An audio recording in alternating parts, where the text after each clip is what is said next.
Before we start the video today, guys, I do need to say it is sponsored by a mobile game called Warlords of Atronum. Warlords of Atronum is a turn-based strategy game where you guys are going to take the role of humans against the evil orc horde.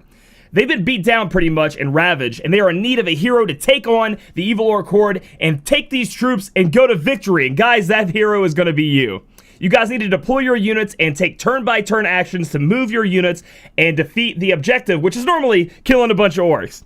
The hex-based system is very interesting as well. They have several different spaces that you guys will be able to go up on. Like, one is a high ground, where if you get up on the high ground, you'll deal more damage to people that are below you. There's also some spaces that I've seen where there's some bushes. So if you get in the bush, it's kind of like a hiding mechanic where you can hide in there, take a little bit less damage from people hitting you in the bush. But in the end, your goal is to outsmart the orcs and complete the objective and make the people of Atronum feel safe again. There are many different battlefields you guys are going to fight. A lot of bosses, a lot of quests you'll have to take on. But don't worry, there are a ton of units, a ton of different armies that you guys can take with you on the battlefield, and you guys can actually power them up as well. There are different options you guys can do there by giving them different equipment, by going to different shops and buying different equipment for them, or building it up yourself during your journey here in Atronum. Warlords of Atronum is free to play on Android and iOS devices. If you guys would like to check it out and you guys like what you saw here, use the link in the description below. If you guys do that, you will have special access to a $5 beginner pack to help you guys on your quest if you do decide you like it enough to spend. Check out Warlords of Atronum today. What's going on, YouTube? Claic back again with another Final Fantasy Brave Exvius video, and we just got the news out on this month's Ability Awakenings. Now, they're going to be kind of, I guess you could say, disappointing in a way, because there was only one 5-star on there, and I know a lot of people wanted more than that. I also want to apologize before we begin the rest of this video. I am kind of sick, so I'm a little nasally, and I'm probably might cough or two. I don't know. So we'll try to get through this. So, first up, we have Gladdy Daddy, which is a lot of people wanted to be very good, and honestly, he got global buffs to his enhancements, and he was going to be good even after the enhancements happened anyway. I'm not saying that he's better than Wilhelm. I'm not saying he's better than Merc Ramza. He's not going to be better than some of the other tanks coming out, but if this is the only tank you have, and I know there's somebody out there, if they watch this video, they'd be pretty hyped to hear me say this, he's going to be serviceable in a lot of areas, okay? So let's look at what he gets. He gets more of his auto regen going up by a lot. He goes from 60 to 2,000, 3 times multiplier on that per turn, so he's going to get a lot of his HP back on his own. Healing him won't be as bad. If we keep going down, he gets a lot more stats. We can see that's 30% and 30%, but we can see it goes up to 50%, 50%, and then on top of that, his King Shield passive gives him Sleep Resist, Paralyze, Confuse, Petrify Resist, and he casts the Auto's King Shield at the beginning of the battle, so he gets that automatically just by starting out the fight. So he's going to get all those status resists, which is awesome. They're the major ones. Paralyze, Confuse, Petrify, I would say, are the biggest 3. To be immune to, that are most likely to occur in a fight, so that's great that he gets those. This is the one that I think is a little bit weird because of the whole the Genji Blade thing. Increase attack 50% when equipped with a great sword, and they make it 100%. So you can put a great sword into his hand, but you miss out on the passive of him being able to put the Genji Blade on, and it kind of being lore-wise. But that's okay. I mean, he does have kind of the counter deal damage, while also being a tank. But the problem is, I think they still have the problem where they try to make you build him defense or attack, and all of his stuff should have just been off of defense. He should have had great sword mastery for his defense. I think that would have been amazing if they would have done that, but that's okay. We can't get everything we want. Intercept, which was his big tanking ability, right? Chance to protect all allies from physical damage, 50%. That goes up to 80%. Which is massive, okay? It's not 100%, but 80% is going to pretty much trigger every time. So it's going to be big upgrade there from 50 to 80, with damage mitigation 50 to 70% for 3 turns of caster. So he's going to be just as good as AoE protecting your team from physical damage as most of the tanks out there. He's going to be very serviceable in that matter. The Royal Guard, I don't really care about too much. Chance to protect one target ally from physical and magic damage 100%, with damage mitigation 50%, and increases his defense and spirit by 100% for 2 turns. Now, this is going to be useful from what I'm hearing from JP players down the road. Gladio is actually going to have a use.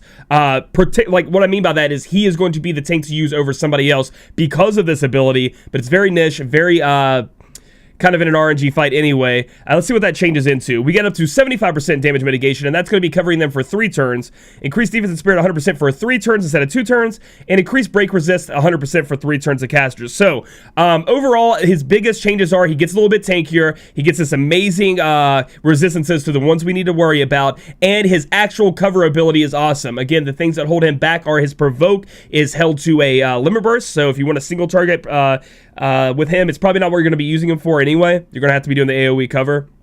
So in those cases, what I mean by that is, most of the time you want to take a magic tank that's going to magic AoE cover, and you want a physical guy to be there to physical provoke. That's not going to be Gladio for you, in my opinion. He doesn't even have a draw attacks. But if you're going in there and you need AoE cover for physical, Gladio can pull it off no problem. It can actually dish out a little bit of damage. So his buffs were very good to him, and for people out there that only have Gladio as a tank, as a 7-star, it's going to be good for you.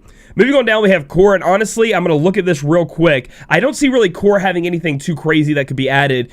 He was a fun little guy to mess around with back in the day, but we've reached a point in the meta where it's kind of getting a little bit out of hand. Increased equipment attack 150% when single wielding. We have 150 double hand, increased LB damage, and then we have this damage going up and increased limit burst fill rate.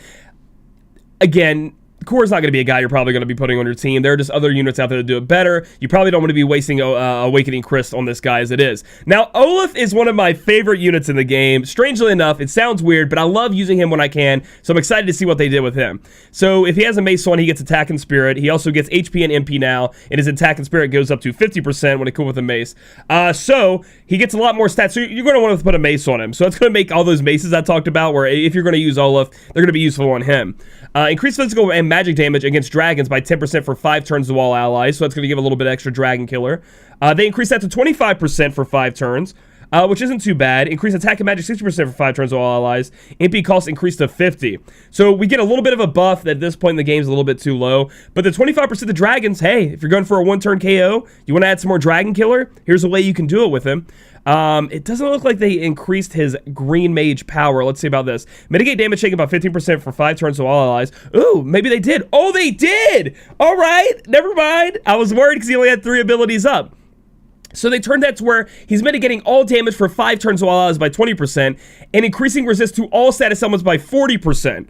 So he covers everything and he mitigates damage when he casts that. And honestly, in a time when you may need to boost up your status resist and he's your only option on Green Mage, I like him a lot. I like Olaf quite a bit. I think he was fun to mess around with. You may want to enhance this one and possibly maybe this one. And again, it's kind of like really niche in a way, but it's kind of rough for me to say to go ahead and enhance Olaf. I mean, they're good upgrades, but you're going to have units that do multiple roles in your team at this point. And there's also a materia out there that pretty much does this part of the skill for less turns anyway. So, Olaf, I wanted to hype you up, but I can't, man. I can't. Looking on down, we have Chari. Let's see. Bigger heal to all allies. Increase ice, lightning, and wind resist by 70%. Okay. That's up from 50%. That's not the biggest upgrade, I guess. I mean, 70% is a lot, though. Increased physical damage against dragon 74% for 2 turns and 1 ally. So again, for 1-turn KOs, it looks like Chari can help you out there for dragon killers. Increased attack 100% for 2 turns and 1 ally. Not the biggest deal there. Increased magic damage. So I was talking about magic damage physical and magic damage against dragons up here. It looks like Chari's your girl if you want to go for that 1-turn KO against a dragon. You can just do these dances and get that done. But again, not that big of a deal. Not too worried about that. Looking at Iris, I'm trying to give everybody their due, but again, it's kind of a disappointing enhancement. The only thing we really want to worry about is Gladio. And while that is a great global buffs, I don't think it's going to... It just makes it a little bit lackluster for I know a lot of people out there are looking for different enhancements. We can buff everybody with 45%, but now we're also going to be able to heal everyone. Okay. Recover HP 50% to all allies. Recover HP 50% to all allies. Restore MP 20% to all allies. Okay, and the MP cost is reduced. So we're going to be able to heal everybody by half and put up 20 MP. That's kind of a good upgrade, but again, it's just lackluster compared to everything else. So Iris, Chari, Olaf, Core, I'm sorry. I don't think you're really upgrading those guys. I think it's a waste of Awakening Chris, to be honest. However, Gladio, if he is your only physical tank, don't be too sad about it because he can get the job done as long as he doesn't need to single target physical provoke.